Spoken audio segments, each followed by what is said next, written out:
included with this. We included with the minutes. So if anyone has a comment on what Peter said, if you saw it, hopefully you got a chance to look at the picture and ask Peter any comments. Peter, you can comment now if you like on that. Okay.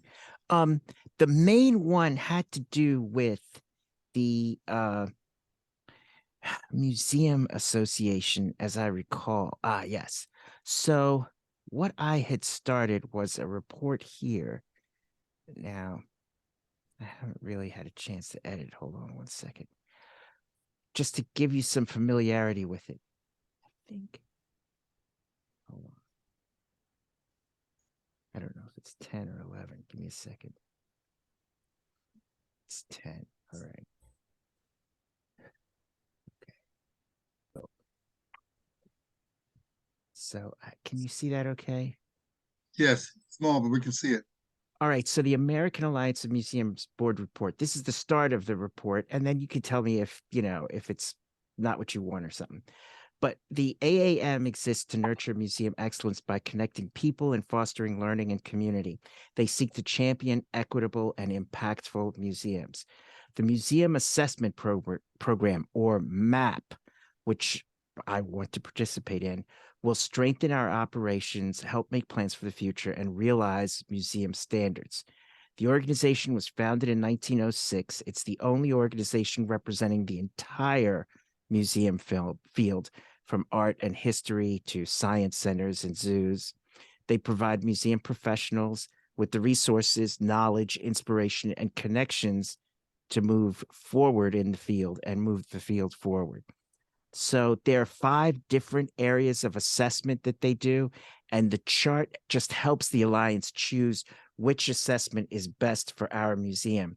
But as it turns out, the choice is so obvious because the chart is designed for, reoccurring. Museums do the assessments every year or with frequency. And so the chart is figuring out, that they don't have to give duplicate information, that you're in the right track for wherever your museum is.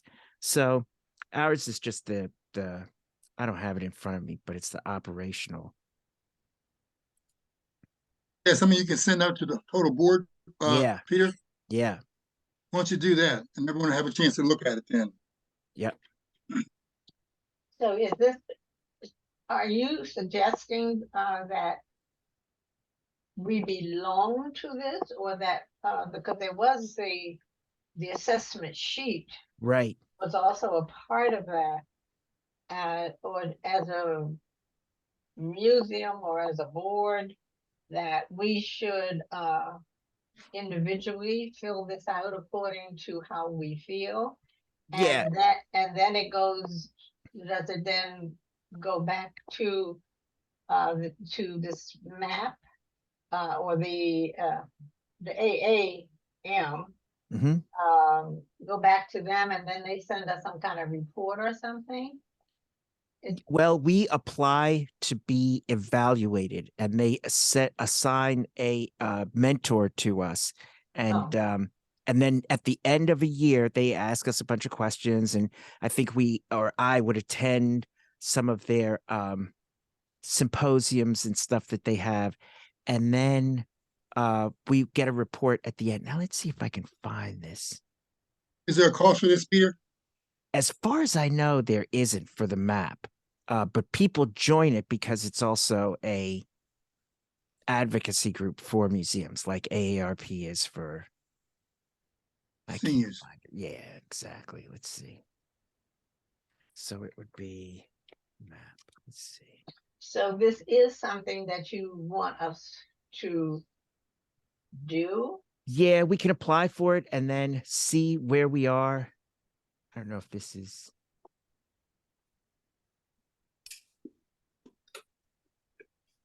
No, we can't even see that.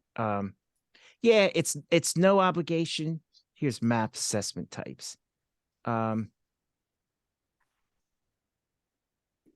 took the test. Did you? Yes, I did. And we need the organizational assessment. I took this test that you sent, And it was very interesting the way it turned out. And I didn't know what you wanted me to do with the results. When you tabulated them, I could come by and pick them up or something. But let me see. I can send it to you. Yeah. What I came out with was that in column A, you had, I made check marks for the various items that were listed. Mhm. And that, for my scoring, column A was the highest score. Yeah. Yeah, I think that'll be for everybody. It's that, and that means we would get the organizational assessment, which is the basic and holistic assessment. And more than that, we'll get connected with other similar museums that are, have either gone through or, but these are the different areas. So they could assess board leadership, community and audience engagement, education and interpretation, our collections, stewardship, or the organizational assessment. And the organizational is basically where you start. Okay, So once that'll you be good. get the information, send it out to us, Peter, and then we can go from there. Okay. Yeah, it's $300. All right. For us. It costs $300 for that?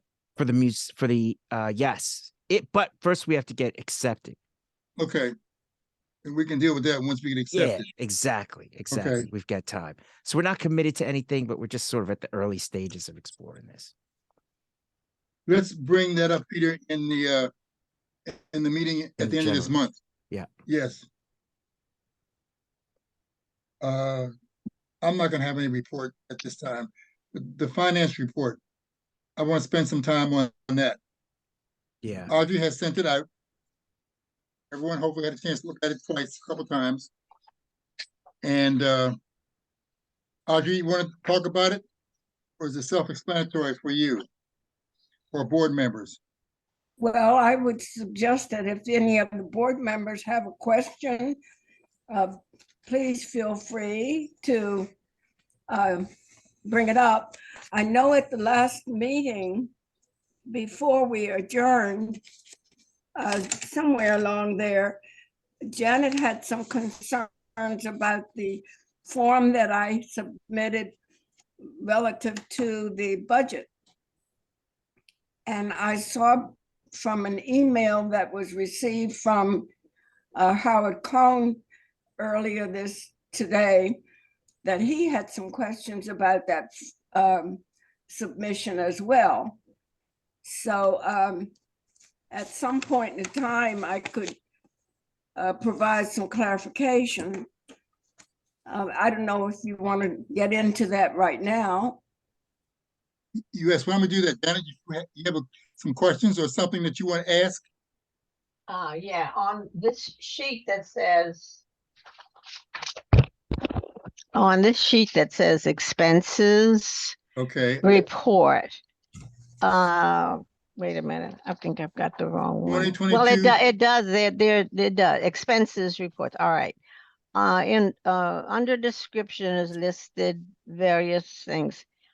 Mhm. Are these things that we are allotting as, that we're saying that these are our monthly or yearly expenses, and this is the amount of money that is needed for each of these items here? Is that what that means? Well, you could put it that way. It's a list of which includes our regular expenses like Verizon and Google and our website services. The other things are items submitted by a budget requests, and others are anticipated simply because of our yearly, our experience over the years. So they were all listed to show you what kinds of expenses we normally get into on an annual basis.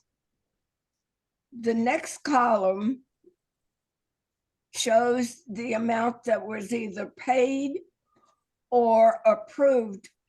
Not any of the items.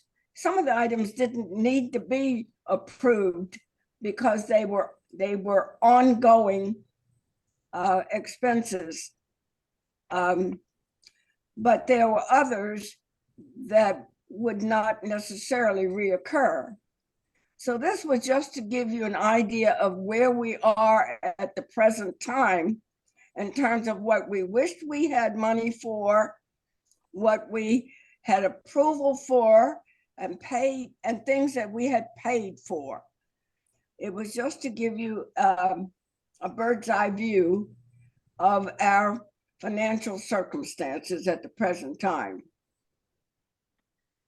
And of So, course, you would understand that this changes. For instance, if certain things have already had payments made, the amount would be reduced by the amount of payments that have already been made. But it was just to give you an idea of where we are at the present time. so when I look down and across from fundraising, I see $5,000 and I see pending. Mhm. So does Yeah. that mean that approval for fundraising out of our overall budget, approval is pending? Well, I'm still not. Wait a minute. None of this has been submitted for approval. We've never had a budget meeting. We've never had a decision as to how much of any of this we were going to actually go ahead with. This was just some things that we think we might get into, but the budget has not been approved for this current year. So you can't look at it that way. For instance, talking about fundraising, that's just a guesstimate of what fundraising Asked for. might entail. Right. This was what the amounts were they asked for. Some of the committees have submitted actual amounts that they would anticipate, but most have not sent in their budget requests for this period. Okay. Okay, Anything else, Janet? I would like, since we are so close to the end of 2022, I would like to see us receive something at least at our December meeting that is every committee, whether they officially reported it or whether it was made for them or whatnot, but that there is that financial forms be developed. One being, I think what Audrey sent out earlier, where each committee is requesting a certain amount of money for their committee operations for the year. I would like to see that done from every committee, whether they do it or not. If they don't do it, then we'll do it, or the committee will do it for them. And then we also have something that shows us how much money we took in 2022, and so forth and so on. You, Russell, requested that Audrey formulate sometime back a line item budget. And this is what a line item budget would do. And this is not a criticism, but I'm saying it's never been done. And I would just like us to see us get a better financial, our finances in a better order for disbursements and et cetera, et cetera. Anything else, Janet? No, Anyone else want to respond before I do? Just have a few Yes, minutes. Vince. Yes, Vince. 4 I just want to say, minutes. Jan, I think that's a. Hold that's on a a minute, great- Vince. I'm sorry. Hold on a minute, Vince. Oh, go Almost ahead, time, go ahead. Peter. 4 4 minutes, guys. 4 minutes. Okay. Go ahead, Vince. Oh, I think that's a great idea, Janet. Mhm. And you're right. Russ did mention that before, and it's. I think that's better than just a verbal request. You have something written, and you can verify what what you're doing. Anything else, Vince? No, that I'm good. I concur with Vince and Janet, and my thing is I'm gonna be a little more specific. I hear what, for example, under Verizon, it says that Verizon is $29.08 that we pay a month. But it says on the sheet, on the expenses, it says Google, Verizon, $350. And it says monthly. Now, Audrey, is that paid monthly? $350 for Verizon? Russell, I'm having a great deal of problem really understanding everything you're saying, and I think what you just said was something related to the bill you see there for Verizon. You were asking about Verizon. That'll do. Yes. $350 Okay, and 40. That's amount is $350.40 annually, and we pay it monthly. How much do you pay monthly? How much do you pay monthly on that? That amount is shown on each of our I guess people just don't even look at the budget. I'm looking at it now. The treasurer's report shows everything we pay per month, and Verizon payments are shown on the treasurer's report every month that we have a meeting. Okay, so stay there, Audrey. It's The amount for Verizon varies by a few cents each month. So it's not an exact amount every month, but it is shown each month when I submit the treasurer's report. What about Google? It's shown. Hold on. Go ahead, Audrey. Are you finished, Audrey? Were you finished? So I wasn't finished. So go ahead then. I wanted to say that also the amount that we pay Google and the amount that we pay the website services, that is shown every month on the treasurer's report. So these figures that you see here on this report are simply adding things up for the year. So you see the annual amount, and you see where we say monthly we pay these other amounts. So look at the liability insurance for the state fair, the liability insurance for that we pay for our location. All of these figures are shown every month on our treasurer's report. So this is not anything all that new. Audrey, I'm still on the Google. We pay Google. You have $72. Is that paid monthly? I see it on here as $72 is for the year. But see, we $8 don't a know month. that, Audrey. We don't know that. It just shows you. It says We pay them $72 a month. Yes, but Audrey, it says monthly on the expense sheet. It says $72 monthly. No, So we that's- pay $72 for the year and $6 a month. But Augie, it's But not where to- showing that. It But shows you at $6 is only, not showing.